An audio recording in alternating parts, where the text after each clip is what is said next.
All right, that's mostly all I had. Just wanted to hit on a couple of things that we didn't get specific news about necessarily, but big stories going into free agency. Draymond, obviously, for Warriors fans, biggest thing they have left to deal with. I think the Chris Paul trade indicated that Draymond will be getting his extension, and that the Warriors are willing to give Draymond this extension. It's going to be figuring out what the right money number is, which is also why I would say just if you're a Warriors fan, be wary of like the report that Draymond's considering an offer from another team. I can't imagine that's going to be much more than just making sure the Warriors pay up. He's done it in the past. I think there's always been an offer. I think Detroit it was one time for Andre. One time it was Sacramento. The Warriors tend to make their players go find that contract somewhere else before they hand it off. I don't know how tenuous the Draymond Warriors situation is. Maybe they want to take it there.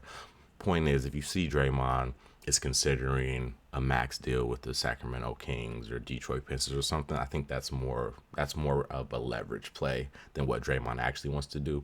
I do think the Warriors seem fairly committed if you look at what they've been saying to bringing that dude back. So I think Dre's back. The number is the thing that needs to be determined. We'll see what it ends up being.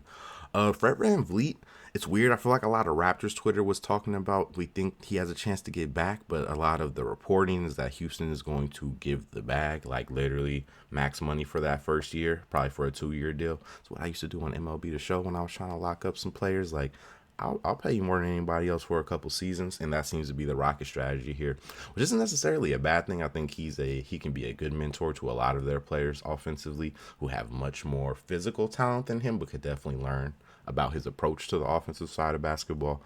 So I'll be interested to see what that fit could be like, or whether he'd be willing to take that money. I think there's still a chance he's back in Toronto, but it'd be hard to turn down. Like again, 85 million dollars over a couple years if Houston is willing to break the bank for that.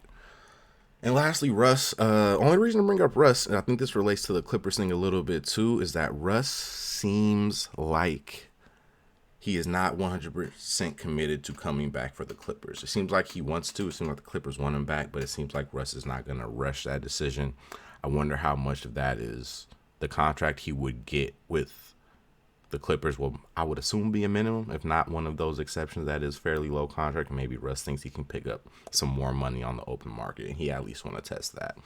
So that's an interesting one. Again, I think the Clippers are going to be a really interesting team to watch because they are in an interesting point of transition. Again, it seems like they are done with simply kowtowing to whatever Kawhi and Paul George want. I don't think those maxes that those dudes want are going to be coming around this time.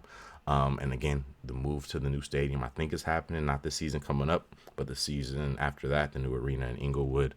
So they have a I think they're going to have a mandate to kind of get their house in order. I don't know exactly what that's going to look like necessarily, but they're going to be an interesting team to watch in this offseason because I think they're in a real point of transition.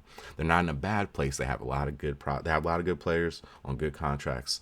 And I think the things that they're building are really interesting. I always have belief in Ty Lue, but I do want to see where they're at the end of this offseason because I think there's a good chance some things may change around a little bit, or at least we get a better feel for what their outlook is on their team for the next few seasons. So they're a team to keep an eye on.